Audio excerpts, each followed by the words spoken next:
नमस्कार, मी मनीषा जयप्रकाश। आपण पाहत आहात लोकसंदेश न्यूज। पाहूया आजच्या सविस्तर घडामोडी।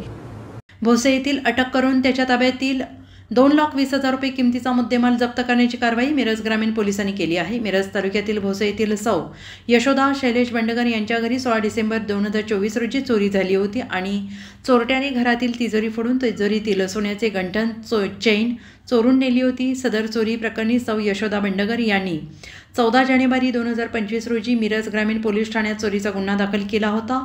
अवघ्या 1 महिन्याच्या आत मिरज ग्रामीण पोलिसांनी तपास करत चोरीच्या गुन्ह्यातील आरोपी निलेश आनंदा बंडगर वय वर्ष 33 राहणार भोसे याला अटक करून त्याच्याकडे कसून चौकशी केली असता त्याने आपल्या ताब्यातील 2,20,000 रुपये किमतीचे सोन्याचे गंठण आणि चैन जप्त करण्याची कारवाई केलेली आहे। आणि या कारवाईत मिरज ग्रामीण पोलीस ठाण्याचे पोलीस निरीक्षक अजय सीद, सहाय्यक पोलीस निरीक्षक रणजित तिप्पे, हेमंत ओमासे, शशिकांत जाधव, किरण कांबळे, विकास भोसले, प्रदीप कुमार यांनी भाग घेतला।